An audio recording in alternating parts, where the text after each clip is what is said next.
सदेह रूप अंबिके मधुरवदन मधुरवदन। मैं अपने जीवन में केवल अगर शरीर को पूरा चीर फाड़ करके देख लिया जाए, जिस शरीर को हम नक्श लगाते हैं, साबुन लगाते हैं, कपड़े पहनाते हैं, उसको सजाते हैं, सुंदर अलंकरण करते हैं, और यदि उस शरीर को चीर फाड़ करके देख दिया जाए तो उसमें केवल मांस है, उलझी हुई नाड़ियां हैं, रक्त है, श्लेष्म है, थूक है, लार है, विष्ठा है, मल है, मूत्र है। इसके अलावा इस शरीर में और कुछ उपयुक्तता नहीं है। उपयुक्तता इस बात की है कि इस मलमूत्र भरी जिंदगी को, शरीर को हम इस जीवन में ही क्रिया योग के माध्यम से पूर्णता दे सके और उस जीवन को पूर्ण रूप से चेतना युक्त बनाते हुए अपने जीवन में सामर्थ्य पैदा कर सके, ऐसी ही भगवती जगदम्बा से प्रार्थना है और ऐसा ही आपको आशीर्वाद है। मैंने सुबह के प्रवचन में क्रिया योग के बारे में धारणा को और धारणा के साथ साथ मैंने ये समझाया कि हमारे जीवन का उद्देश्य और लक्ष्य क्या है और उद्देश्य और लक्ष्य को हम कैसे प्राप्त कर सकते हैं।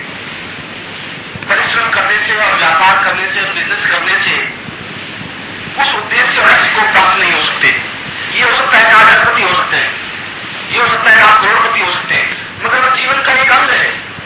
करोड़पति होना जीवन की पूर्णता नहीं है। जीवन की पूर्णता 5 साल पुत्र पैदा करने से भी नहीं है। जीवन की पूर्णता बहुत सुंदर चमकीले वस्त्र धारण करने से और सुंदर शरीर से भी नहीं है। जीवन की पूर्णता तो अंदर आनंद का जो ज्वालामुखी है, अंदर आनंद का जो सागर है, जिसको अमृत कुंड कहा गया है, उस अमृत कुंड को जागृत करके पूरे शरीर में फैला देने की क्रिया को ही पूर्णता कहते हैं। यदि आपने रामचरितमानस पढ़ा हो या वाल्मीकि का रामायण पढ़ा हो तो उसमें जब राम और रावण युद्ध होता है तो राम सारे अपने अस्त्र शस्त्रों को प्रयोग करके भी निराश हो जाते हैं और एहसास करते हैं कि रावण की मृत्यु नहीं हो सकती। पूरे शरीर में बाणों से बींधने के बाद भी रावण की मृत्यु नहीं हो पाती है। तो वे विभीषण को पास में बुलाते हैं और विभीषण को पूछते हैं क्या कारण है, किम प्रयोजन। यह रावण जिसको मैंने सारे विश्वामित्र से सीखे हुए अस्त्र शस्त्रों का प्रयोग किया है, मैंने इसको जितनी बार सिर काटा है उतनी बार से वापिस इसके शरीर पर लग गए। इसको जहां पर शरीर में बाण छोड़ा है वहां बाण निकलते ही वापिस शरीर हिलक हो गया है, वैसा का वैसा शरीर बन गया है। और इतने अस्त्रों शस्त्रों का प्रयोग, हजारों बाणों का प्रयोग करने के बाद भी न तो इसका शरीर खंडित हुआ है न मृत्यु को प्राप्त हुआ है। कारण क्या है। और विभीषण उस वाल्मीकि रामायण में उत्तर देते हैं, जो कि उस घटना के प्रत्यक्षदर्शी हैं। वाल्मीकि भी, क्योंकि वाल्मीकि राम और रावण के समय में पैदा हुए, बड़े हुए, उनका आश्रम, सीता उस आश्रम में रही, वहीं पर लव पैदा हुए, कुछ पैदा हुए, वहीं पर राम और लव का युद्ध हुआ। तो वाल्मीकि प्रत्यक्षदर्शी थे युद्ध के भी, राम के राज्य के भी और रावण के राज्य के भी, विभीषण के भी। और विभीषण ने कहा समृत्युर्वते अमृत कुंड रूपम ज्ञानम मताम पूर्णवदैव रूपम रामो प्रचेयम पवित्रं स्वरूपम न मानवत्वम मरणम तदेवम। राम आप रावण को नहीं मार देंगे, तुम्हारे अस्त्र और शस्त्र, तुम्हारी युद्ध कला, तुम्हारे विश्वामित्र के दिए हुए पाशुपत अस्त्र अपने आप में कोई अर्थ नहीं रख सकते। इसके माध्यम से तुम रावण को खंडित नहीं कर सकते। इसलिए खंडित नहीं कर सकते कि इसके पास उस मूल रूप से जो अमृत तत्व है, अमृत कुंड है, वो अमृत कुंड जागृत है। और जब अमृत कुंड जागृत है तो जहां पर भी नुकसान पहुंचता है अमृत पहुंच करके उसको विलुप्त कर देता है, अक्षर काट के उससे वापस बन जाता है। उसमें छेद होता है, शरीर में छेद अपना विलुप्त हो जाता है। मृत्यु तो हो नहीं सकती, अमृत और मृत्यु अपने आप में जुड़ नहीं सकती। जहां अमृत है वहां मृत्यु नहीं हो सकती। अगर आप यदि रावण को मारना चाहते हैं तो बहुत जरूरी है कि उस अमृत कुंड को समाप्त करें। राम ने अपने आप में पूर्ण व्यक्तित्व होने के बावजूद भी, और मैं पूर्ण व्यक्तित्व कह रहा हूं कि 12 कला प्रधान होने के बावजूद भी, 16 कला प्रधान व्यक्ति प्रत्येक प्रश्न का उत्तर जानता है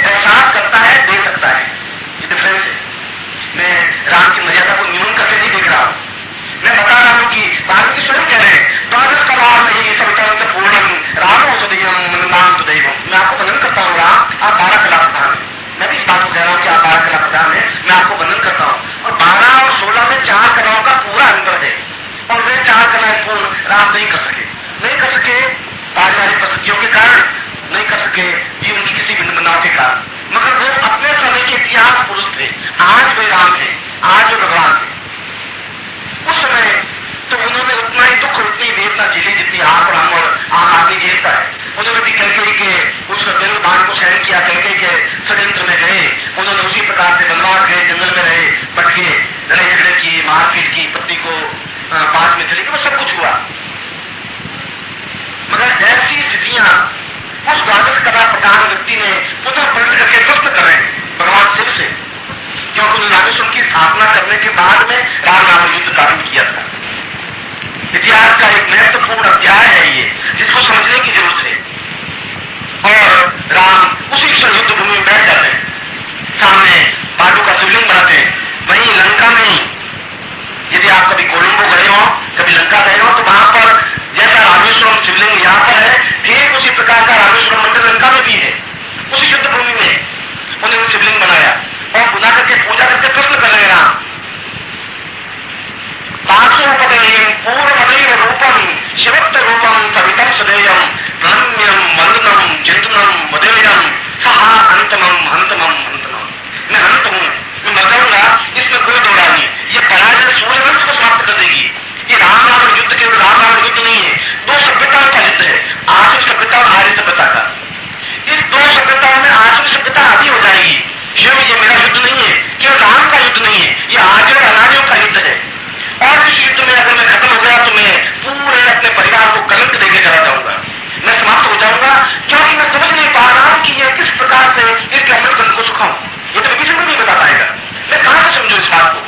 ये अमृत कुंड क्या चीज है, ये तो मैंने कभी ज्ञान विश्वामित्र ने मुझे बताया नहीं, ये मैं समझा ही नहीं। ये अस्त्रों के माध्यम से इसको प्राप्त नहीं किया जा सकता, युद्ध कला के माध्यम से विजय प्राप्त नहीं कर पा रहा। और उसी समय भगवान शिव उनको उत्तर देते हैं उसी युद्ध भूमि में, और बड़ा ही सुंदर उत्तर है। आप वह उत्तर इस प्रवचन का आधार है, समझे। और शिव कह रहे हैं, गीर्वाण रूप पदितम रामं त्वदीयं क्रियात्म रूपम वरदं च योगम मूलवतां कुंडलीं सहितं स्वांगतं पूर्वतमैव मृत्युं। तुमने अभी उस विश्वामित्र से युद्ध कला तो जरूर सीख ली, मगर तुमने ब्रह्म दीक्षा प्राप्त नहीं की। तुमने युद्ध में तो पूर्ण निष्णात हुए, मगर तुम्हें इस बात का ज्ञान नहीं है कि मूलाधार से सहस्त्रार तक पहुंचना की क्रिया क्या है। और राम तुम इस बात को भी नहीं समझ सके कि उस मूलाधार के मूल में जो अमृत कुंड है, उस अमृत कुंड को प्राप्त किए बिना जीवन में तुम पूर्णता पा भी नहीं सकोगे। अवश्य ही तुम मृत्यु को प्राप्त हो जाओगे, आज नहीं तो 10 साल बाद, मगर अपने इसके साथ, क्योंकि जीवन में जो कुछ प्राप्त होना चाहिए था वो रावण ने तो किया, तुम नहीं कर सकते। और आवश्यकता इस बात की है कि उस अमृत कुंड को अग्नि के माध्यम से समाप्त करके उसको मृत्यु को दे सकते हो। यह एक घोषणा है, यह चिंतन है, यह विचार। और इस श्लोक का अर्थ यह कि इस वाल्मीकि रामायण में शिव स्वयं कहते हैं कि तुम पूर्ण नहीं हो, तुम मर्यादा पुरुषोत्तम तो हो, तुमने मर्यादा रखी है। मर्यादा ये कि ये काम नहीं करना चाहिए, ये काम करना चाहिए। अगर मेरे पिता ने वनवास दिया है, वनवास तो शहर में नहीं जाना चाहिए, वन में ही रहना चाहिए। और वे लंका में नहीं गए, राजलिक विभीषण का तो खुद नहीं गए। उसने कहीं सुग्रीव और नलनील के किसी नगर में नहीं गए, जंगल में रहे, क्योंकि उन्होंने मर्यादा रखी। वनवास में रहे, क्योंकि पिता ने कहा था वनवास, शहरवास ने कहा, ग्रामवास ने कहा, ग्राम में भी नहीं गए, गांव की बात कुटिया बनाई। तो मर्यादा पुरुषोत्तम तो रहे, मगर उस कुंडलिनी चक्र को जागरण करके जो उसकी नाभि में अमृत कुंड की स्थापना की जाती है, उस अमृत कुंड की स्थापना और क्रिया पद्धति के माध्यम से उस अमृत को पूर्ण सहस्त्र तक पहुंचाने की क्रिया, वह एक अणु पूरे 1000 अणुओं में परिवर्तित हो जाए, उस क्रिया को राम तुमने नहीं सीखा। और क्रिया को नहीं सीखने की वजह से ही तुम आज पश्चाताप कर रहे हो, ग्लानि कर रहे हो, तुम मृत्यु की ओर अग्रसर हो रहे। और उन्होंने उस अग्नि बाण से उस नाभि में उसके अग्नि बाण लगा करके उस अमृत कुंड को सुखा करके राम को समाप्त किया है। ये इतिहास की घटना है। मैं इतिहास से किसी पढ़ने पर नहीं जा रहा हूं, उसमें मैं तो समझा रहा था कि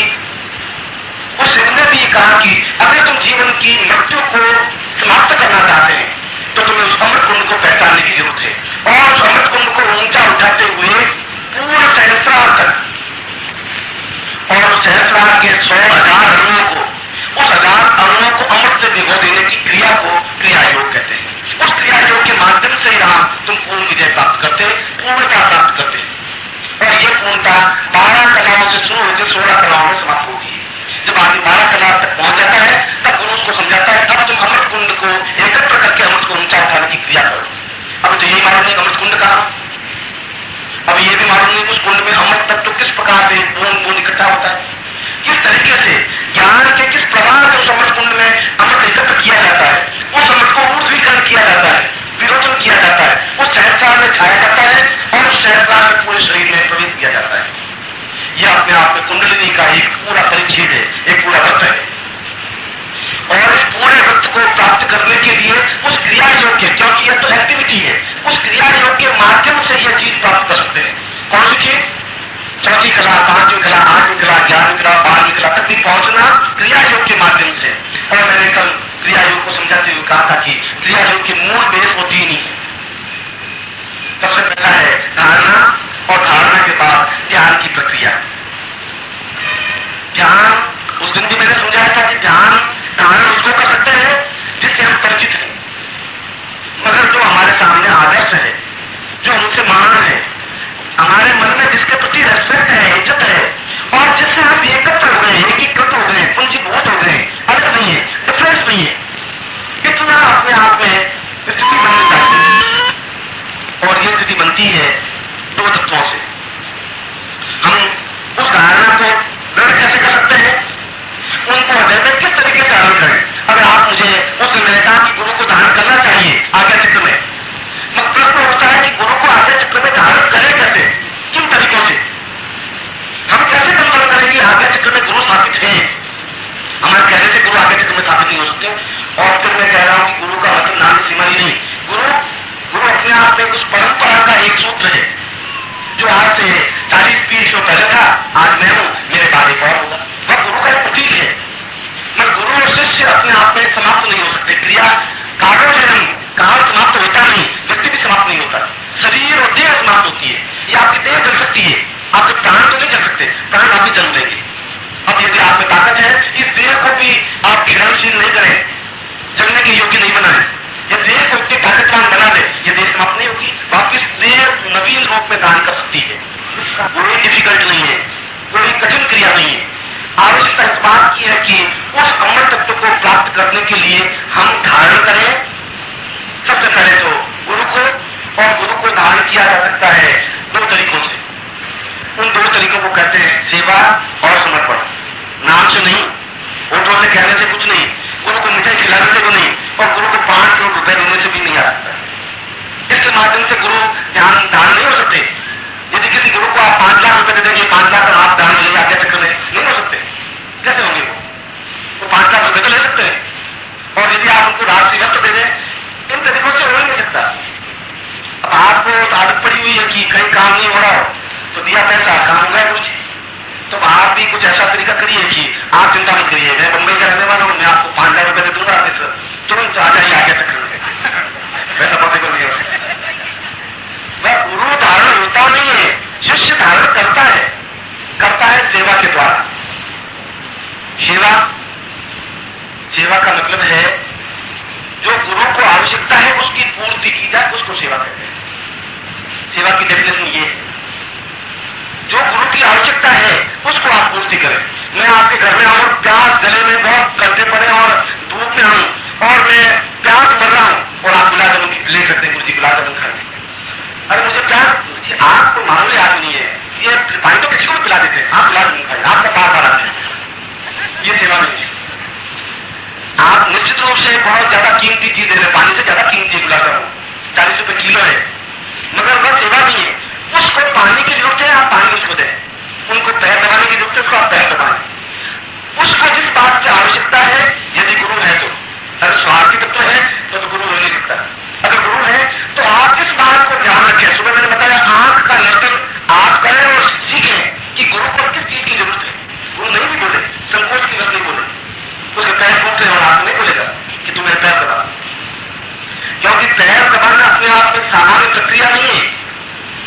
ऐसे कई सैकड़ों साधु सन्यासी हैं जो अपने पैरों को स्पर्श नहीं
और तपस्या दे, ये जरूरी है।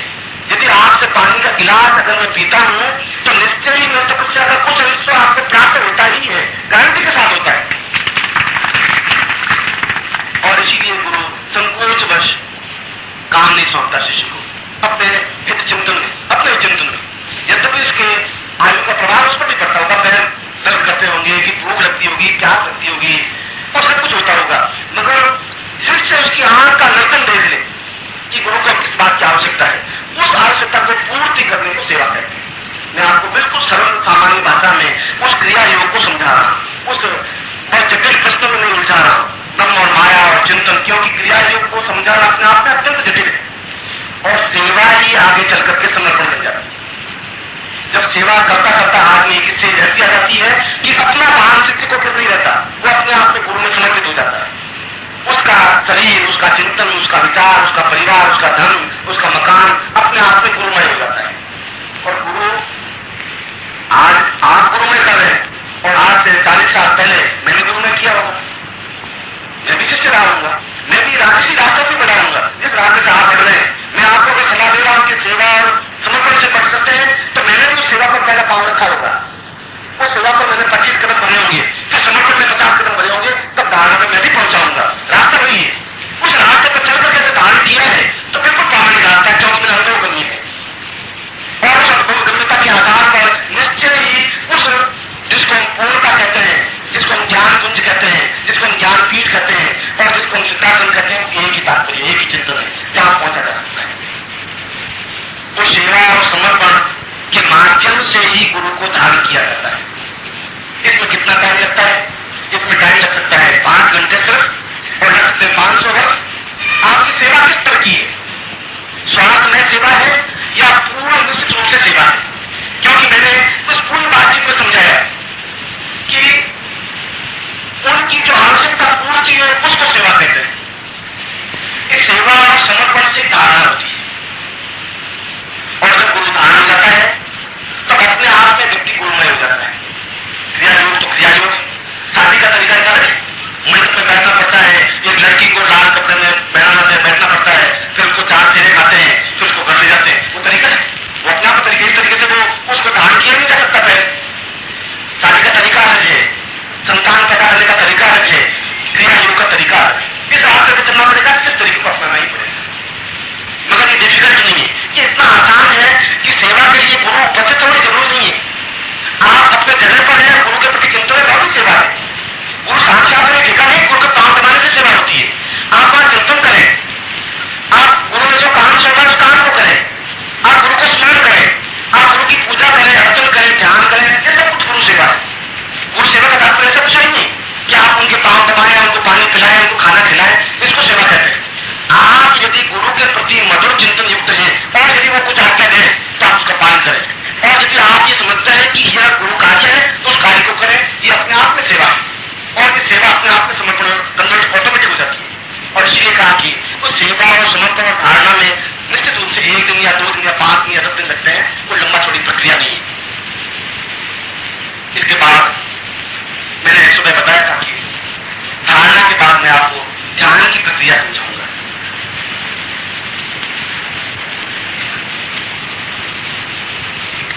ध्यान का मतलब, ध्यान शब्द बना है 2 अक्षरों से, आधा ध या और न। प्रेम शब्द भी 2 अक्षरों से बना है, ढाई आखिर प्रेम का पढ़े से पंडित हो। और जिसमें ध्यान का मतलब है चेतना, ज्ञान, चेतना, जागृति। और न का मतलब है नहीं होना, विपरीत क्रिया, विपरीतीकरण। जिसको चेतना नहीं रहती, जिसको व्यापार नहीं रहता, जिसके माइंड में तर्क और वितर्क नहीं रहते, जिसके माइंड में कुतर्क नहीं होते, जो किसी प्रकार का सौदा नहीं कर सकता, उसको ध्यान कहते हैं। ध्यान का मतलब है उन सारी परिस्थितियों से कट जाए। इस समय हम टेंस में हैं और आप चाहे या नहीं चाहे टेंस में रहते ही। टेंस ये है कि यहाँ बैठे तो हैं, मगर 24 तारीख को जाना है रिजर्वेशन तो हुआ नहीं, कितनी भीड़, गर्मी, फंस तो गए, जाना भी तो पड़ेगा, मगर बीवी को दे देंगे 15-20 रुपये, क्या है? सारा हिसाब किताब माइंड में कैलकुलेट करते रहते हैं। अब ये मैं आपको कह रहा हूं आप ऐसा करिए, मगर ये ऑटोमेटिकली क्रिया है और ये क्रिया हमारे जीवन के साथ है। आपके साथ भी थी, आपके पूर्वजों के साथ भी थी, वशिष्ठ के साथ भी थी, विश्वामित्र के साथ भी थी, ये थी।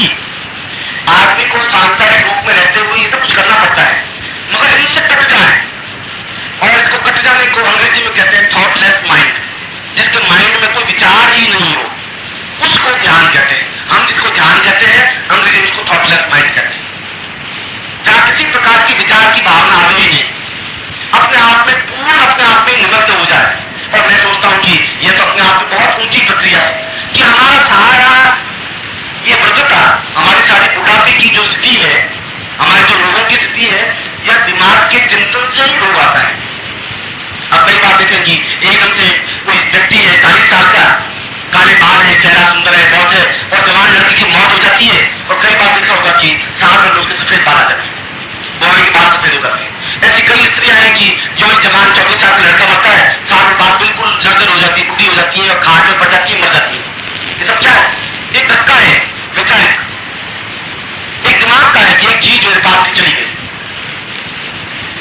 इसी मानसिक तर्क और वितर्क, चिंतन और विचार के माध्यम से ही व्यक्ति रोगी होता है, बीमार होता है, अशक्त होता है, वृद्ध होता है, मृत्यु को प्राप्त होता है। इसको हम जितने समय तक काट सके और जितने क्षण तक काट सके उसको ध्यान कहते हैं। और ध्यान के लिए बृहदारण्यक उपनिषद में एक बहुत सुंदर व्याख्या की है, और उस व्याख्या का अर्थ यह है कि व्यक्ति एक दिन रात में 24 घंटे होते हैं, और 24 घंटों में यदि व्यक्ति 3 घंटे तक ध्यान लगाए, 3 घंटे क्या, 3 घंटे हमारे लौकिक नहीं, उपनिषदों की भाषा में केवल 6 मिनट का 1 घंटा कहलाता है।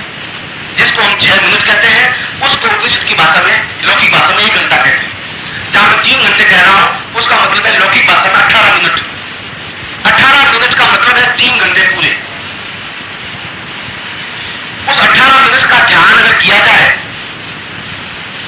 तो लौकिक अर्थ में हमने 3 घंटे ध्यान लगाया है, और 3 घंटे ध्यान लगाने का मतलब है कि जो हमारी आयु है उसमें 3 घंटे जुड़ गए। इसलिए जुड़ गए कि हमने 3 घंटे तक कोई एक्टिविटी नहीं की। आदमी एक्टिविटी करते हुए तो आदमी जब सक्रिय होता है तो मृत्यु से होता है, हम सक्रिय थे ही नहीं।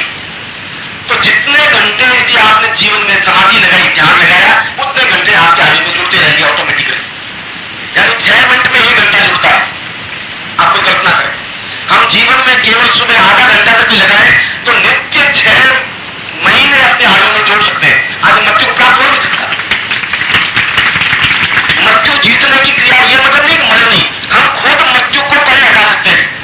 और उस उपनिषद में एक सुंदर चिंतन के माध्यम से, इस श्लोक के माध्यम से, जब मुंडकोपनिषद में नचिकेता प्रश्न करता है यम से, यदि आपने मुंडकोपनिषद पढ़ा हो तो उसमें बड़ा ही क्रिया योग के बारे में और पुण्य जागरण के बारे में बड़ा सुंदर ढंग से समझाया है।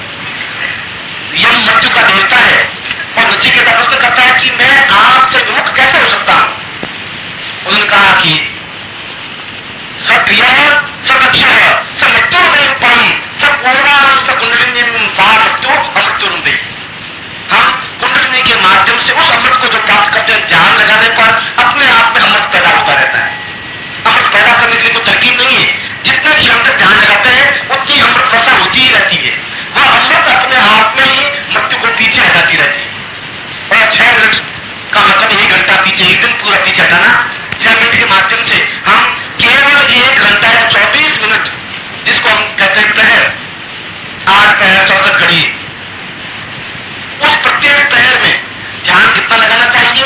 केवल 24 मिनट, इससे ज्यादा ध्यान लगाने की जरूरत नहीं।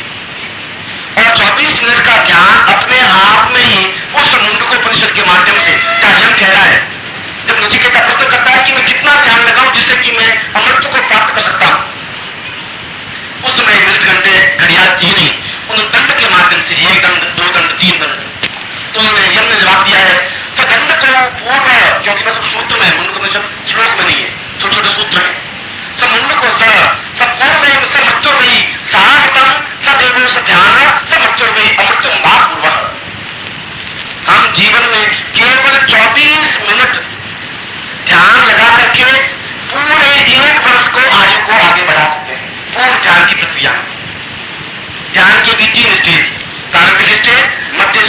अंतिम स्टेज। 24 मिनट का ध्यान प्रारंभिक स्टेज में 1 महीने को पूरा जाता है, मध्यम स्टेज में 6 महीने को जा सकता है, पूर्ण स्टेज में पूरे साल को हमें आयु वृद्धि कर सकता है। क्योंकि 1 साल की आयु वृद्धि का मतलब है उतना अवसर तो इकट्ठा हो जाना जिससे हम 1 साल बहुत ज्यादा जिंदा रह सके। अब इस ध्यान को प्राप्त कैसे करें? आपने जो ध्यान की क्रिया, उस ध्यान को प्राप्त करने की क्रिया क्या है जो कि आपके लिए प्रातःकालीन प्रत्येक व्यक्ति के साधक के लिए जरूरी है, जिससे कि हम ध्यान अवस्था में जा सके, धारणा से पूरे ध्यान अवस्था में। मगर उस धारणा से ध्यान अवस्था में कैसे जाए, किस तरीके से जाए? आपने मुझे बताया कि उस बृहदारण्यक में या मुंडकोपनिषद में आपने बताया कि केवल 24 मिनट पूर्ण ध्यान अवस्था में जाने पर पूरा 1 साल मिलता है। और जब भीष्म पितामह सरसैया पर पड़े थे तो उन्होंने कृष्ण से पूछा कि मैं अपने जीवन में उस क्रिया योग के माध्यम से मेरी मृत्यु नहीं हो सकती है कृष्ण, क्योंकि मैं क्रिया योग के माध्यम से उस अमृतत्व को प्राप्त कर सका हूं कि मृत्यु जब मैं चाहूंगा तो मृत्यु प्राप्त होगी। इच्छा मृत्यु की साधना कर चुका।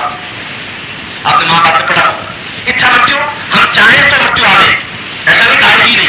अगर हम चाहें कि मृत्यु आवे तो आवे, अगर हम जिंदगी भर नहीं चाहें मृत्यु नहीं आ सकती। और मृत्यु नहीं आने का मतलब है पूर्ण सिद्धाश्रम प्राप्ति प्रयोग, यही सिद्धाश्रम जहां मृत्यु प्राप्त हो ही नहीं सकती। क्रिया योग की पूर्णता सिद्धाश्रम का प्रारंभ, जहां क्रिया योग समाप्त होता है वही सिद्धाश्रम प्रारंभ होता है।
और ध्यान की प्रारंभिक स्टेज धारणा है।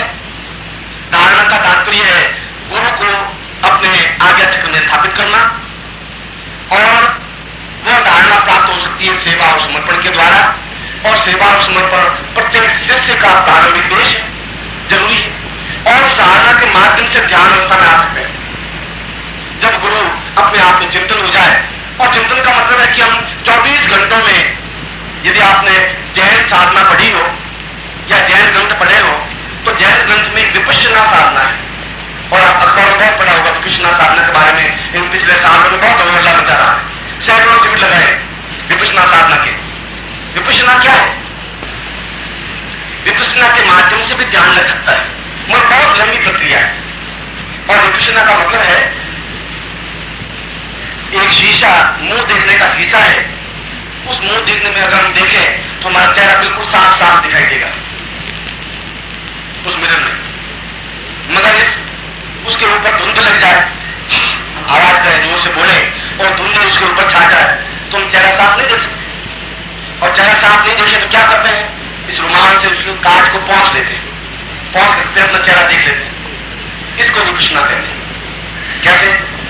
कि हम रोज अपने आप में, हमारा सारा मन एक कांच की तरह है और इसके ऊपर दिन भर में कई बार धुंध लगती है। झूठ, छल, कपट, असत्य, व्यभिचार, गंदी आदतें, बुरी दृष्टि, और वो जैन साधनों का अर्थ यह है कि शाम को आप बैठ करके पहुंच लें कि आज दिन भर में मैंने क्या गलतियां की, आज मैंने उसको गाली दी और आज मैंने उसको नुकसान पहुंचाया, आज मैंने उसको पास बैठक लिए, ये सब कुछ चिंतन किया। ये चिंतन करने का मतलब शीशा पहुंचना। फिर रात्रि को जो कुछ आपसे पाप हो जाए, जो कुछ गलतियां हो जाए, सुबह एक बार फिर आप बिस्तर पर बैठे बैठे रात भर में सोचे कि रात को मैं क्लब में गया, क्या गलतियां की, ये गलती की, उसकी अपमान किया, उसकी बुराई की। धीरे धीरे जब आपको मालूम पड़ेगा कि मैंने ये गलतियां की, तो पहले दिन 100 गलतियां की, फिर 90 होंगी, फिर 80 होंगी, फिर 70 होंगी, 60 होंगी, 50 होंगी, और फिर बाद में जो ही गलती करेंगे आप कहेंगे गलती है, ये नहीं करना मुझे, ये गड़बड़ है, ऐसा मुझे नहीं करना, क्योंकि आपकी हैबिट फॉर्म हो जाएगी। जब हैबिट फॉर्म हो जाएगी तो शीशे पर धुंध पड़ेगी ही नहीं। इस प्रकार से नित्य उस शीशे को साफ करने की क्रिया को विपश्यना कहते हैं।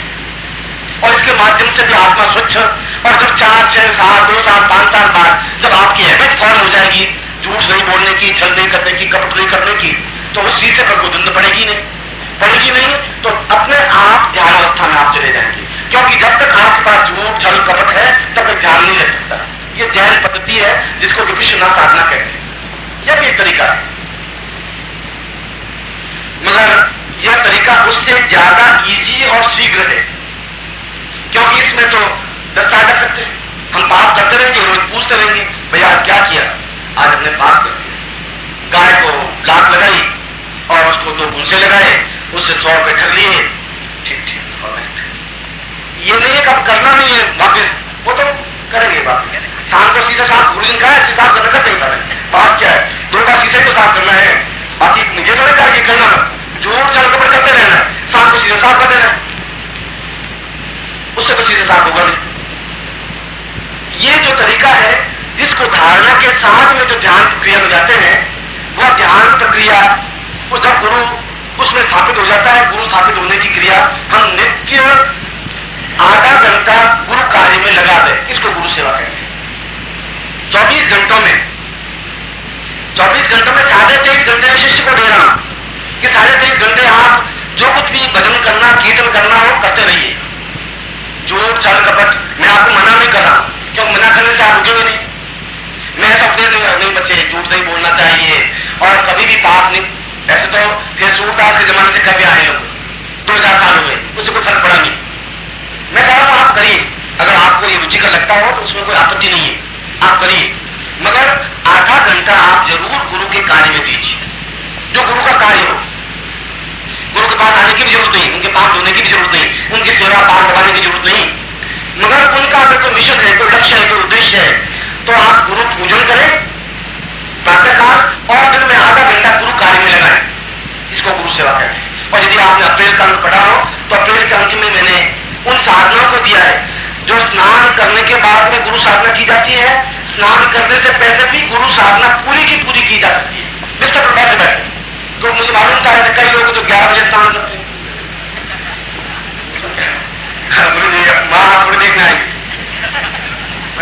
आज संडे मूड है, आज लाइट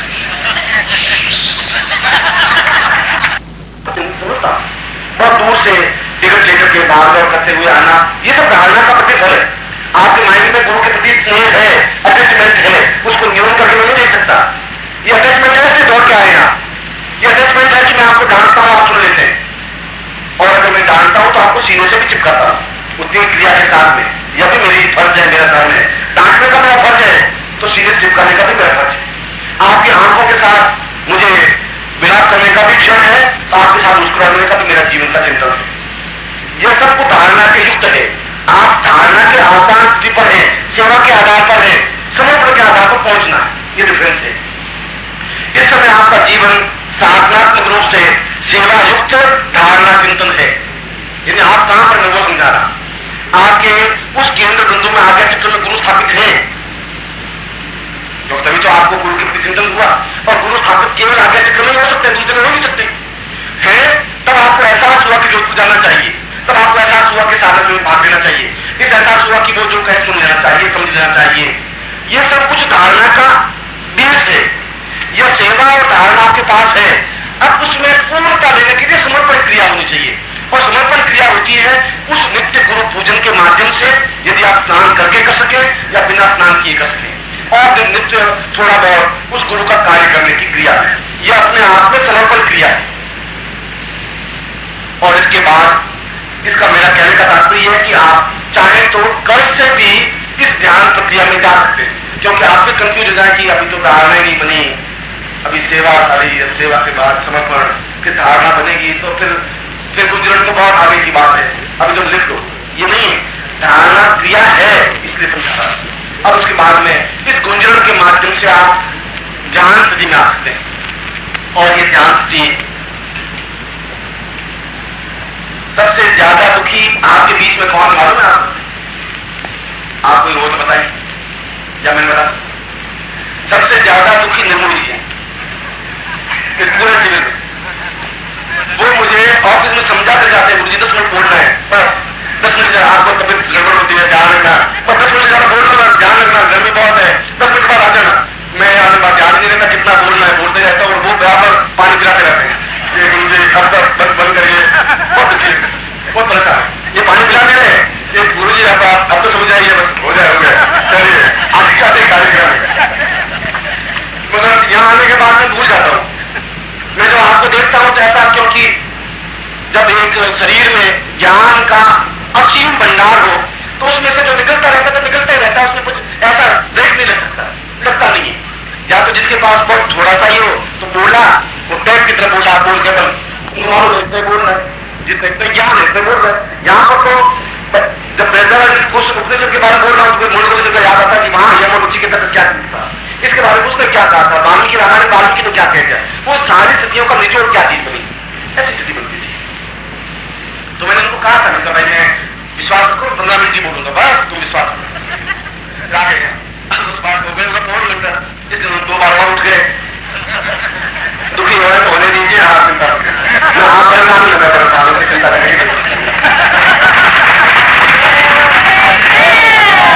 और उससे उस धारणा को आधार बनने के बाद में शंकराचार्य कहते हैं कि गुंजरण क्रिया के माध्यम से ध्यान लग जाता है, और जीवन की बहुत उच्च स्टेज है जहाँ ध्यान लग जाए। और सुबह मैंने समझाया कि ध्यान दिन चुप हो जाए तो आपको एहसास नहीं हो, 5 में ढोल बजे आपको पता ही नहीं पड़े ढोल बज रहा है। ऐसी स्टेज में पहुंचने की क्रिया को ध्यान कहते हैं, अपने आप में लीन हो जाने की क्रिया को ध्यान कहते हैं, खो जाने की क्रिया को। और ध्यान का प्रतिफल जितना 6 मिनट के ध्यान का मतलब है 24 मिनट का ध्यान, और ये साल पूरा आपके आयु में प्राप्त होना उस ध्यान प्रक्रिया में जाने पर। क्योंकि मृत्यु से अमृत्यु की और क्रिया का ये प्रैक्टिकल क्रिया है। मैंने आपको थ्योरेटिकल नहीं बता रहा, मतलब क्रिया योग का मतलब है कि प्रैक्टिकल समझा है कि कैसे मृत्यु से अमृत्यु की ओर जाए, क्या करें, कैसे करें। यह मृत्यु से अमृत्यु की ओर जाने की क्रिया है। गुंजरण का मतलब है अपने आप में शरीर को पूरा हीट युक्त बना देना, चार्ज कर देना, बिजली का प्रवाह पैदा कर देना शरीर में। जब शरीर में बिजली का प्रवाह पैदा होगा तो अपने आप में मन और मस्तिष्क पूर्ण रूप से सक्रिय होते हुए एक ही बिंदु पर केंद्रित हो जाएंगे, और वह केंद्र बिंदु है आपका केवल गुरुत्व, जिसको हमने आज्ञा चक्र कहा है। इसके 3 स्टेज हैं, गुंजरण की 3 स्टेज है, या मैं ये कहूं कि ध्यान की 3 स्टेज है। पहली स्टेज अलिप्त।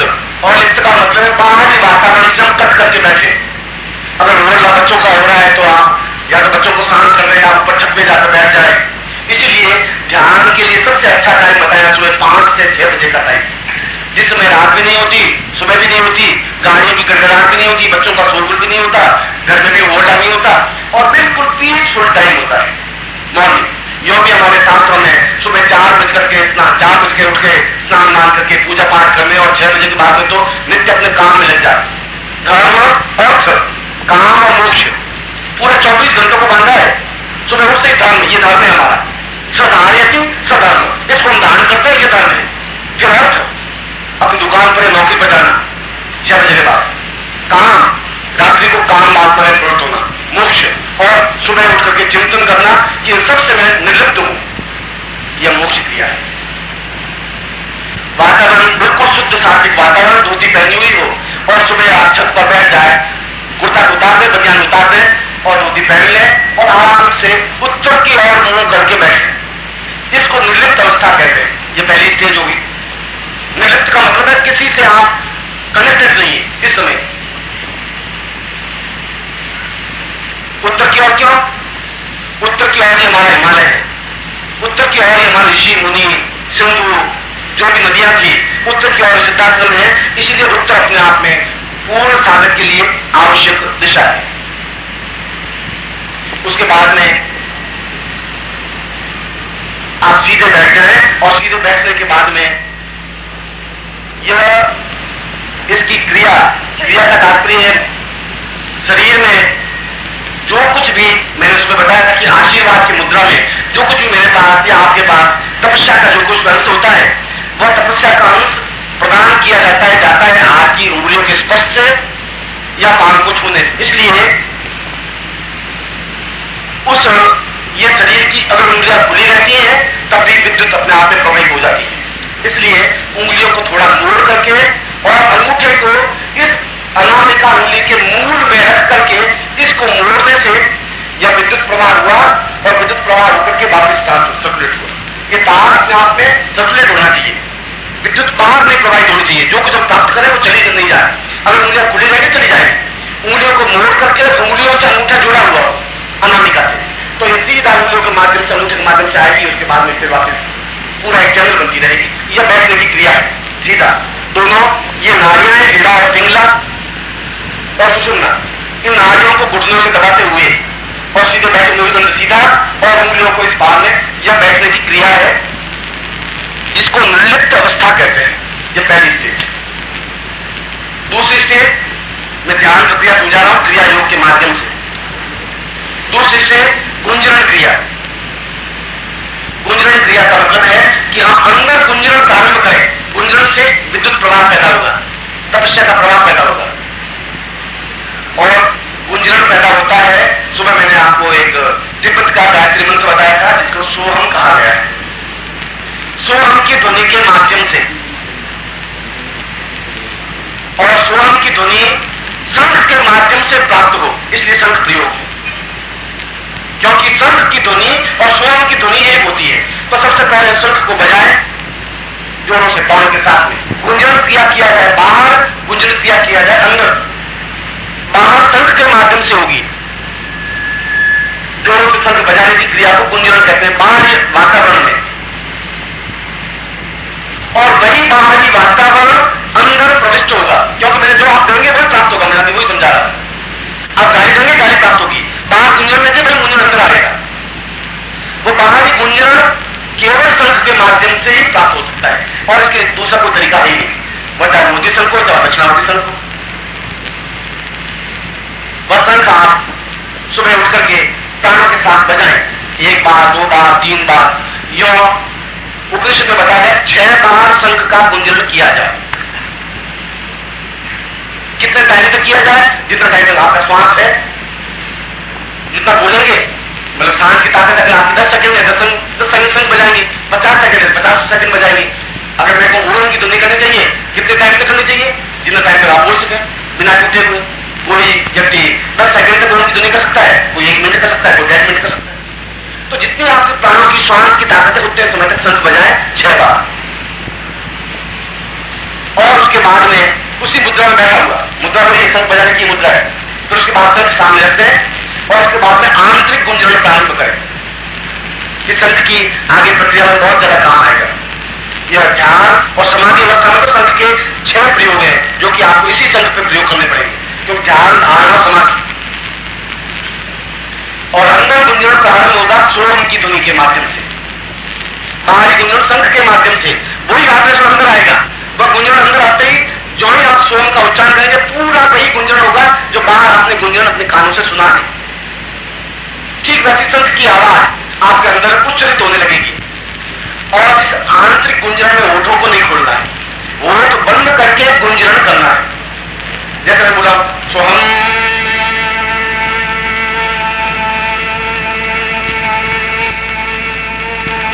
होठ खोले नहीं मैंने तो गुंजरण हो रहा है। यह गुंजरण क्रिया बाहर जाती ही नहीं है, यह गुंजरण क्रिया अंदर होती रहती है। और जब अंदर होती रहती है अंदर चार्ज पैदा होगी, क्योंकि प्रवाह होगा और प्रवाह अंदर से जो भी चार्ज होगा वो अपना विद्युत उपकरण पैदा होगा। वह विद्युत अंदर के सारे रोगों को, बाहरी रोगों को समाप्त करता हुआ अवस्था में ले जाने की क्रिया। या सोम की ध्वनि कितनी बार करें? अगर 6 बार गुंजन वो किया, 6 बार आप इसको करें सीधा बैठ कर। और धीरे धीरे आप देखेंगे कि सोम की ध्वनि कर रहे हैं, आपको अपनी चेतना का ज्ञान नहीं, आपको ये भान नहीं है कि मैं बैठा हूं। एक दिन नहीं होगा, 4-6 दिन 10 दिन बाद जब अभ्यास करेंगे तो आपके बाद जब सोम, तो सोम के बाद आपको सोम प्राप्त हो गया, आप बिल्कुल निश्चल बैठे, ना आप हिल रहे ना डुल रहे, कुछ नहीं हो रहा है। ये जो बिना हिले डुले निश्चल बैठे रहने की क्रिया को ध्यान कहते हैं, इसको ध्यान करना है। जब पास में कोई आवाज हो रही तो आपको पता नहीं पड़ रहा है, जो अंदर से गुंजन चालू है, वो गुंजन बंद नहीं हो सकता, फिर वो अंदर गिरत रहेगा, वो बाहर जा नहीं सकती। वो अंदर बाहर तक गुंजन जब तक रहेगा तब तक बिल्कुल आप ध्यान अवस्था में रहेंगे। यहां पर एक प्रश्न पैदा होता है कि ये गुरु जी अगर ध्यान लग गया और फिर वापिस चेतना आई, घंटे 2 घंटे हो गए तो क्या करेंगे? इस गुंजन क्रिया के माध्यम से जो ध्यान लगता है 24 मिनट से ज्यादा लग नहीं सकता। वह समाधि अवस्था है, जहां घंटे 2 घंटे 10 घंटे 50 घंटे जो लगते हैं वो समाधि लगती है। ध्यान तो ज्यादा से ज्यादा 24 मिनट का लगता है, ये लास्ट स्टेज है इसकी। फिर दूसरी बार फिर गुंजन क्रिया से फिर ध्यान लगेगा, फिर 24 मिनट का लग सकता है। इस 24 मिनट के बाद ऑटोमेटिकली आप आंख खुल जाएगी, चेतनी हो जाएगी।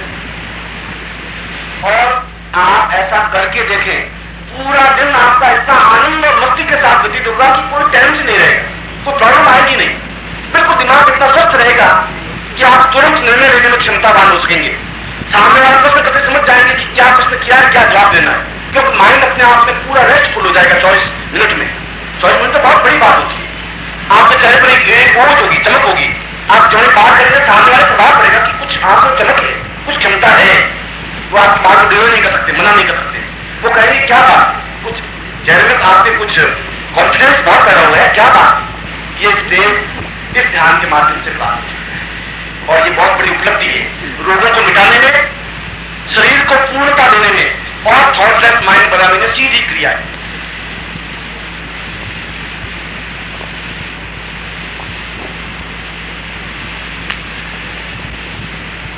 मैंने आपको संक्षेप में धारणा और धारणा के बाद में ध्यान की प्रक्रिया समझाई और ध्यान की प्रक्रिया का अभ्यास निरंतर होना चाहिए, नित्य करें, बीच में ब्रेक नहीं डालें। और इस टाइम में यह भी जरूरी है 24 मिनट तक आप करें, 2 मिनट तक करें, 5 मिनट तक करें, 15 मिनट तक करें। और जब आपकी स्टेज ऐसी आ जाए तो आप बैठ जाए बहुत शांति से। और ये ध्यान रख सकता है आपके मकान की छत पर, दोपहर को आप बगीचे में जाके कर सकते हैं, कहीं पर भी, जब भी आपको टाइम मिले। तो सुबह का ठेका नहीं है, जिस समय आपको सुविधाजनक हो हाथ पैर धोकर के आप बैठ जाए, शांत स्थान होना चाहिए, डिस्टर्ब नहीं होना चाहिए। और उस समय आप ऐसा करें। केवल 15-20 दिन के अभ्यास के बाद में निरंतर इस गुंजन को आप एहसास करेंगे। जो बाहरी गुंजन शंख कैसे होगा वैसे ही अंदर बराबर गुंजन होता रहेगा निरंतर। और जब अभ्यास हो जाएगा तो निरंतर आप चलते उठते बैठते खाते पीते अंदर गुंजन रहेगा। और यह गुंजन ही अपने आप में ब्रह्मत्व से साक्षात्कार की पहली सीढ़ी है, ब्रह्म से सच होने की पहली स्टेज है, ये पहली सीढ़ी है, ब्रह्म से मिलने की पहली सीढ़ी। और इसकी अंतिम सीढ़ी समाधि, इसको क्रिया योग है। और उससे आगे बढ़ने की क्रिया यह है और समाधि अवस्था अपने आप में पूर्णता प्राप्त करने की क्रिया है। सारा प्रैक्टिकल है, क्रियात्मक कुछ है, कोई सवालात मंत्र प्राप्त करना है कुछ नहीं, मगर उसके निरंतर चिंतन प्रक्रिया के साथ में उपकरण तो जरूरी है, धोती जरूरी है, शंख जरूरी है, एक रुद्राक्ष जरूरी है, माला जरूरी है, चिंतन आधार है। क्योंकि यह वाइब्रेशन को दूर नहीं जाने देते। आप शंख को कभी भी एक एक्सपेरिमेंट करके देखें, आप आंख लगा दें धीरे से, आंख गर्मी, और गर्मी के पास में यदि आप बैठेंगे तो जरूर आपको उसकी हीट लगेगी, आंख लगेगी। उस आंख के और बीच में शंख रखे आप इस तरफ बैठ जाए, आप आंख लगेगी नहीं, और इधर बैठ जाए आप एहसास होने लग जाए। पूरे उस वातावरण को, बाहरी वातावरण को काटने में शंख पूर्ण उपयोगी है। जितना भी बाहर के डिस्टर्बेंस है वो वातावरण वहां काट देता है, आपका जो वाइब्रेशन होता है उसको बनाए रखता है। इसके बीच में शंख जरूरी है, इसलिए शंख की उपयोगिता है, इसलिए उस मोती शंख या दक्षिणांत शंख की उपयोगिता इसलिए है। और जब भी आप ध्यान क्रिया करेंगे जरूरी है। क्यों जरूरी है? उस समय करने की जरूरत नहीं थी योगियों को, वशिष्ठ विश्वामित्र को जरूरत नहीं थी, क्योंकि उस संसार में ये डिस्टर्बेंस थे नहीं। हिमालय बैठे थे, कोई आवाज थी, कोई बोल रहा था, कोई डिस्टर्बेंस थी नहीं, सीधा अपने आप में वाइब्रेशन बन जाता था। इस समय तो सुबह सैकड़ों प्रकार की समस्याएं, उलझने हैं, आवाजें हैं, शोरगुल हैं और बाहरी वातावरण की दुनिया है। आप कहते हैं दूसरे लोग कहते हैं, गालियां दे रहे हैं, वो विलास है सारा, वो सीधा वातावरण आपको टच कर रहा है, टच करा के ध्यान नहीं लग रहा है। उस वातावरण को काटने के लिए और आप जो वातावरण बनाए रखने, वो बनाए रखने के लिए संत की बीच में जरूरत है। ये मैं इस समय उस संत का प्रयोग आपको करवा देता हूं आपके मंत्रोच्चारण के साथ में। और प्रत्येक साधक को जो भी इस स्टेज में जाना चाहता है उसके लिए अनिवार्य है, चाहे मैं हूं और चाहे एक्स हो, चाहे वाई हो, चाहे जय हो, इस संसार में रहना है तो ये अनिवार्य है, क्योंकि उस वाइब्रेशन से कटना जरूरी है। यदि आप मुझे सुबह अगर ध्यान लगाने की अवस्था में देखें तो मैं सामने संत पड़ा होगा और उस संत के माध्यम से ध्यान लगाने की जरूरत है, क्योंकि उस वाइब्रेशन को काटना ही पड़ेगा।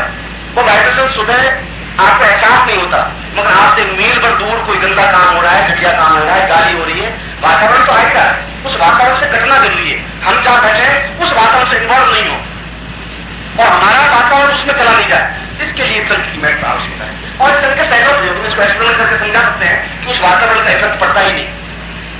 आप एक बाल्टी में पानी भर दीजिए जिसमें जीव हो, मच्छर पड़े हो और उस पानी के सामने 5 या 5 शंख बजाइए और फिर उसके बाद टेस्ट करिए, उसमें से 70-80% जो जल से मर गए। आप टेस्ट करके देखिए, उस पानी को टेस्ट करके बाद में टेस्ट कर लीजिए, 6 शंख बजा कर देख लीजिए, वाइब्रेशन का इफेक्ट कितना पड़ता है वो बताओ। ये तो साइंस का जमाना है, साइंस के हिसाब से देखिए ना। इसलिए आज का दिन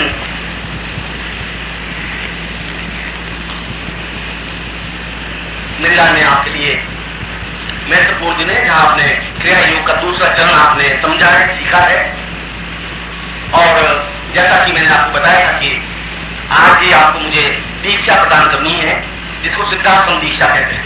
और मैंने प्रवचन को समझाया है कि क्रिया योग की अंतिम अवस्था सिद्धार्थ की प्रारंभिक अवस्था है। मतलब सिद्धार्थ में पहला पांव रखने का मतलब है क्रिया योग की पूर्णता। जब आपने क्रिया योग पूर्ण किया, सिद्धार्थ में आपका पांव है, उसके बाद तो गुरु की उंगली के सारे सिद्धार्थ में पहुंचना है। उसके बाद तो 1 सेकंड या 2 सेकंड या 10 सेकंड की जरूरत है। और सिद्धार्थ जिसको अपने आप में पूर्णत्व का प्रतीक कहा गया है, आप देखें उस चीज को, उस महत्व को देखें। जब मनुष्य शरीर प्राप्त किया है तो शरीर में आप वहां जाकर एहसास तो करें कि हमारे जीवन की क्या स्टेज है। यह भी एक जीवन है, यह भी एक आनंद है, यह भी जीवन की पूर्णता है।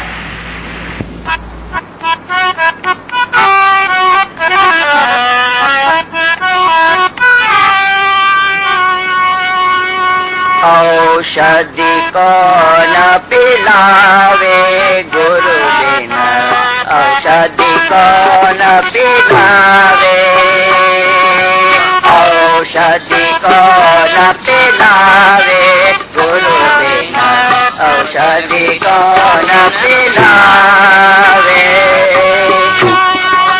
औषधि कौन पिलावे गुरु बिना, औषधि कौन पिलावे, औषधि कौन पिलावे गुरु बिना, औषधि कौन पिलावे, विषम जरा अति घबरावे, विषय विषम जरा अति घबरावे,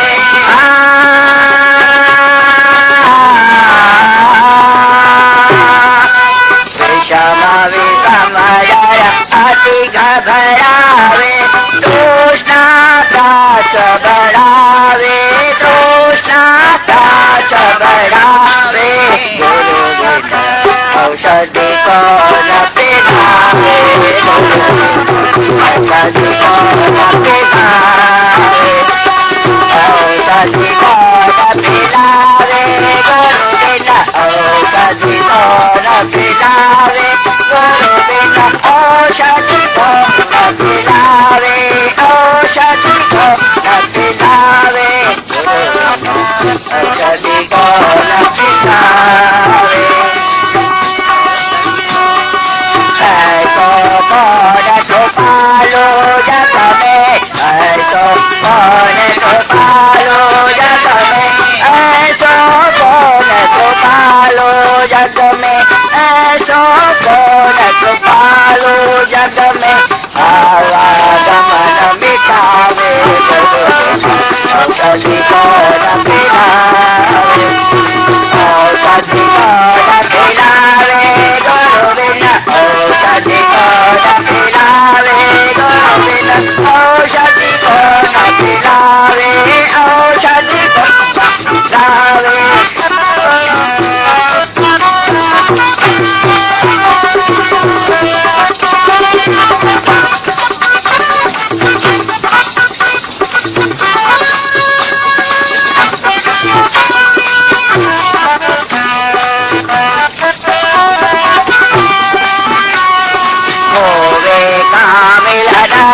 औषधि खाओ होवे का मिलना औषधि खाओ होवे का मिलना औषधि खाओ होवे का मिलना औषधि खाओ अमृत रंग पिलाए अमृत रंग पिलाए गुरु औषधि कौन पिलाए औषधि कौन पिलाए गुरु बिना औषधि कौन पिलाए गुरु बिना औषधि कौन पिलाए औषधि कौन पिलाए औषधि कौन पिलाए